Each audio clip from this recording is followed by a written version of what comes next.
Hello दोस्तों, कैसे आप सभी लोग। स्वागत है आपका मेधावी यूट्यूब चैनल पर।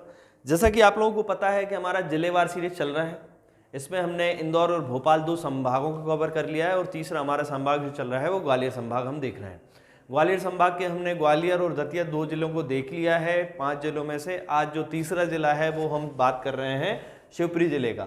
शिवपुरी का बहुत ही प्राचीन महत्व है। भगवान शिव के नाम पर शिवपुरी का नाम रखा गया है। शिवपुरी मतलब शिव की नगरी जो है इसका नाम रखा गया है। ठीक है, इसके महत्व के बारे में आज हम देखते हैं और इसमें से क्या क्या महत्वपूर्ण चीजें आपके एग्जाम में आने वाली हैं उनके बारे में एक शॉर्ट रिव्यू जो है उसको डिस्कस करते हैं। ठीक है, चलिए। शिवपुरी जो है ग्वालियर संभाग का जिला है। ठीक है, शिवपुरी की जो विशेषता है, सबसे बड़ी विशेषता आप ये देखो, ये मध्य प्रदेश का दूसरा बड़ा डिस्ट्रिक्ट है, दूसरा बड़ा जिला है। ठीक है ना, क्षेत्रफल की दृष्टि से देखें तो ये second largest district of Madhya Pradesh area wise है ना।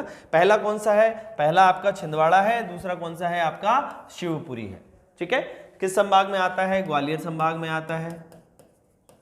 ठीक है, किस संभाग में आता है? ग्वालियर संभाग में आता है। और क्या स्पेशल है शिवपुरी के बारे में? तो शिवपुरी की एक और विशेषता जो है वो ये है कि शिवपुरी ऐसा जिला है जो 2 राज्यों से इसकी सीमा स्पर्श करती है।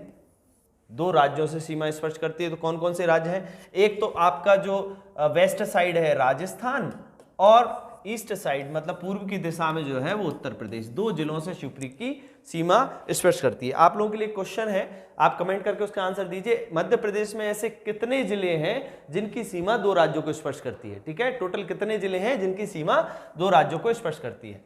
अब दो राज्यों को स्पर्श करने के साथ साथ ही शिवपुरी की जो है अगर आप सीमा देखें तो श्योपुर से, शिवपुरी की सीमा अगर आप देखें तो किस किस जिले से स्पर्श करती है?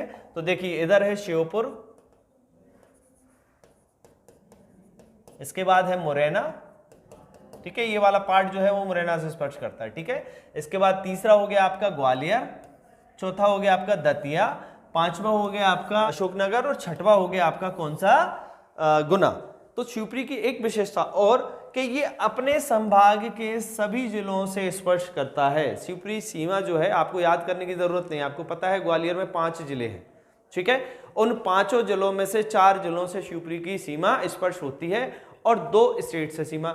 जो गर्दन है, जो नेक है, वो हमारा क्या है? शिवपुरी जिला है। तो याद रखिएगा। ठीक है, चलिए आगे बढ़ते हैं।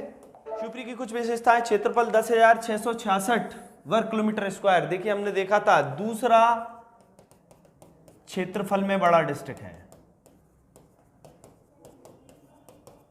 दूसरा क्षेत्रफल में बड़ा डिस्ट्रिक्ट है। ठीक है, यहाँ की साक्षरता 77% है और जो लिंग अनुपात है आपका 870 व्यक्ति है। और जो तहसील है शिवपुरी की, वो कितनी तहसील है? कुल 9 तहसील है। ठीक है ना।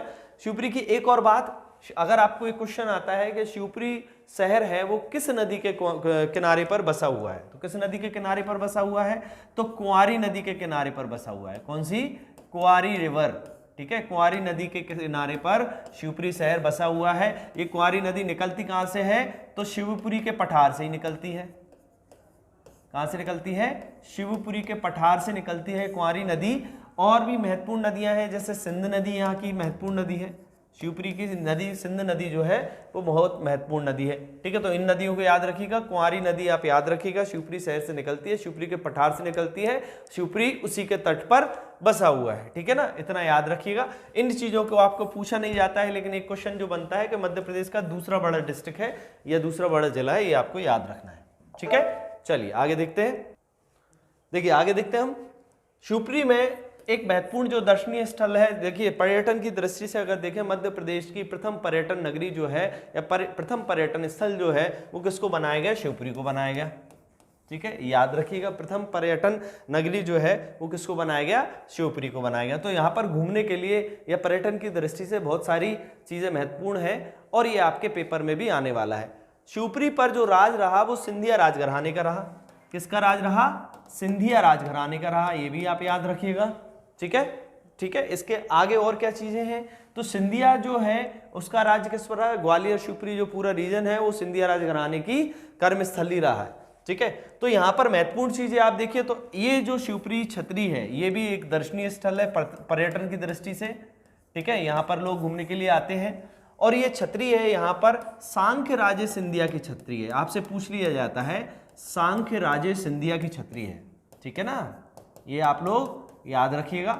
शिवपुरी में जो छतरियां बनी हुई हैं वो किसकी है, तो एक सांख्यराज सिंधिया की है, यहीं पर आपकी जो है माधवराव सिंधिया जी की भी है, ठीक है ना, ये आप याद रखिएगा। माधवराव सिंधिया वर्तमान में हमारे जो सेंट्रल मिनिस्टर हैं ज्योतिरादित्य सिंधिया, उनके पिताश्री जो है वो माधवराव सिंधिया है, ठीक है। तो इनका भी और सांख्यराज सिंधिया जो है इनकी दोनों की छतरी कहां पर बनी हुई है, शिवपुरी में छतरी में, ठीक है, याद रखिएगा। अगला है माधव नेशनल पार्क। क्या महत्वपूर्ण चीज है माधव नेशनल पार्क की, माधव नेशनल पार्क जो है ये सिंधिया राजघराने को सम्मान देते हुए इसका नाम क्या रखा है, माधव नेशनल पार्क रखा है, ठीक है ना, माधव नेशनल पार्क रखा है। सिंधिया राजघराने की ये शिकार स्थली था, क्या था, सिंधिया राजघराने की शिकार स्थली था, ठीक है। शिकार यहाँ पर जो है सिंधिया राजघराने किया करते थे, और हाल ही में ये न्यूज में है। क्यों न्यूज में है, क्योंकि इसको बोला गया है कि इसमें बाघ लाकर इसको टाइगर रिजर्व में शामिल करने का प्रोग्राम चल रहा है, अभी हुआ नहीं है लेकिन बात चल रही है। यहाँ पे 3 बाघों को लेकर आने वाला है, जैसे कूनो में हम लेपर्ड उसको लेकर आए थे चीते को, उसी तरीके से हम जो है यहाँ पर किसको लेकर आने वाले हैं, बाघ को लेकर आने वाले हैं। तो शिवपुरी जो है एक बाघ जिला भी बन जाएगा, ठीक है। और क्या महत्वपूर्ण चीज है, माधव नेशनल पार्क जो है ये बॉम्बे, आगरा बॉम्बे रोड पर है, ठीक है। NH46 पर आपसे पूछ लिया जाता है, NH46 पर है कि कौन सा नेशनल पार्क से NH46 होकर गुजरता है, तो वो किस नेशनल पार्क से होकर गुजरता है, माधव नेशनल पार्क से। और क्या खासियत है, आपसे सबसे ज्यादा फॉरेस्ट डेंस नेशनल पार्क कौन सा है, तो माधव नेशनल पार्क है, मतलब वन घनत्व यहाँ पर ज्यादा है। फॉरेस्ट डेंस नेशनल पार्क कौन सा है आपका, माधव नेशनल पार्क है। वन घनत्व यहाँ पर क्या है, सर्वाधिक है। और क्या है, यहाँ पर चीतल जो है वो सर्वाधिक मात्रा में पाए जाते हैं, क्या पाए जाते हैं, चीतल आपके सर्वाधिक मात्रा में पाए जाते हैं, किसमें, माधव नेशनल पार्क में, ठीक है, ये भी याद रखिएगा, ठीक है। तो ये बहुत महत्वपूर्ण चीजें हैं माधव नेशनल पार्क की, और भी चीजें हैं जो आने वाली हैं, आगे अपन उसको देखेंगे, ठीक है। आगे देखते हैं, देखिए इसके बाद आपका है भदैया कुंड। ये भदैया कुंड जो है एक प्राकृतिक झरना है, प्राकृतिक झरना है, ठीक है। यहाँ पर ये बहुत ही दर्शनीय स्थल है ना, यहाँ पे पर्यटन बहुत दूर दूर से लोग इसको देखने आते हैं। बरसात के टाइम पे ये झरना चालू रहता है, गर्मियों में जब बहुत ज़्यादा गर्मी हो जाती है उस टाइम पर ही बंद रहता है। लेकिन आपसे सीधा सीधा पूछ सकता है भदैया कुंड कहाँ पर है, तो शिवपुरी जिले में ही क्या है, एक झरना है, क्या है, झरना है, ठीक है ना, याद रखिएगा, प्राकृतिक झरना है, नेचुरल है, ठीक है। यहाँ पर शिव मंदिर है, ठीक है, ये भी याद रखिएगा। इसके बाद यहीं पर आपका मोहनेश्वर मंदिर भी है, ठीक है, मोहनेश्वर मंदिर या मोहिनी सागर जो है लेक भी है, मोहनेश्वर मंदिर भी है। ये कहाँ पर है आपका, ये आपका जो है शिवपुरी डिस्ट्रिक्ट में है। इन चीज़ों को आप याद रखिएगा, ठीक है। मोहनेश्वर मंदिर कहाँ पर है, बहुत प्रसिद्ध मंदिर है शिवपुरी का, तो याद रखिएगा मोहनेश्वर मंदिर, ठीक है। चलिए आगे देखते हैं। देखिए महान क्रांतिकारी जो थे हमारे तात्या टोपे, मतलब रामतनु पांडे, ठीक है, इनका नाम क्या था, रामतनु पांडे। तो रामतनु जो या तात्या टोपे जो थे, ये इनको शिवपुरी में क्या दिया गया, फांसी दिया गया, मतलब शिवपुरी में इनको क्या दिया गया, फांसी दिया गया, ठीक है। जनरल मीट द्वारा, ये नाम याद रखिएगा, जनरल मीट द्वारा, मान सिंह के द्वारा विश्वासघात करके इनको पकड़ाया गया और जनरल मीट के द्वारा फांसी दी गई। और फांसी कहाँ पर दी गई, तो शिवपुरी डिस्ट्रिक्ट में दी गई। ये एक बहुत ही महान क्रांतिकारी थे और गोरिल्ला पद्धति से युद्ध करते थे, ठीक है। आप इनका नाम याद रखिएगा। 1857 की क्रांति में बहुत ही महत्वपूर्ण योगदान आपके जो है तात्या टोपे का रहा है, ठीक है, तो ये आप याद रखिएगा।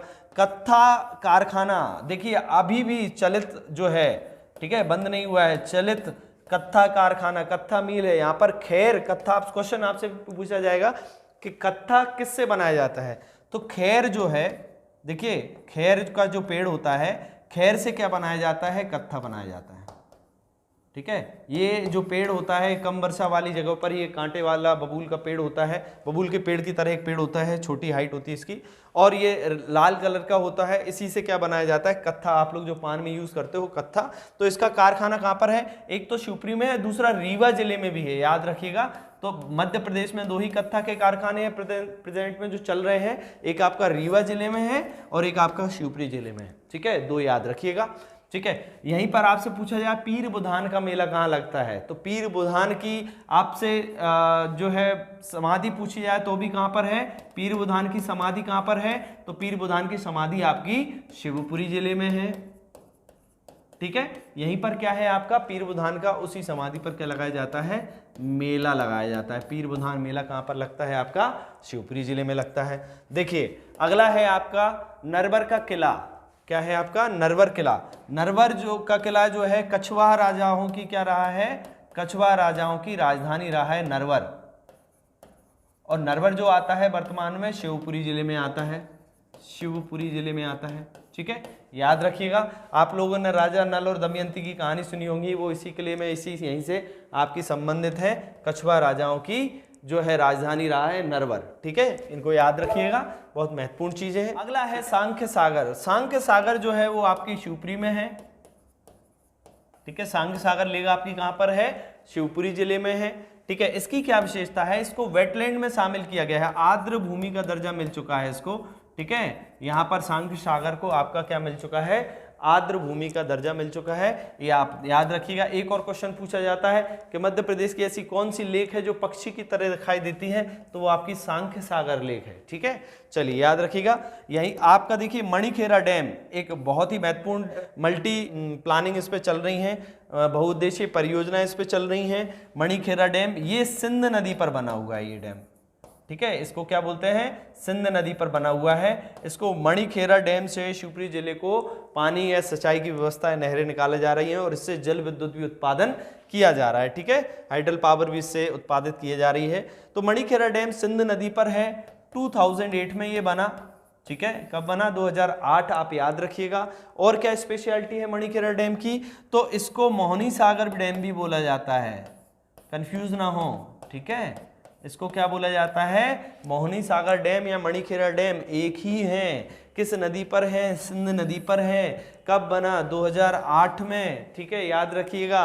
और ये बहुउद्देशीय परियोजना यहाँ पर संचालित है। ठीक है, अगला देखिए जॉर्ज कैसल। जॉर्ज कैसल महल जो है या जॉर्ज कैसल फोर्ट जो है वो आपका कहाँ पर है, वो माधव नेशनल पार्क में, इससे पहले हमने देखा है, माधव नेशनल पार्क में जॉर्ज कैसल फोर्ट है आपका।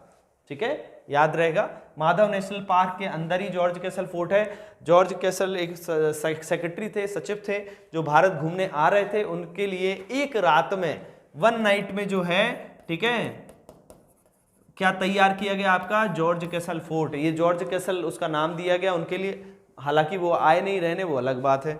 ठीक है, याद रखिएगा।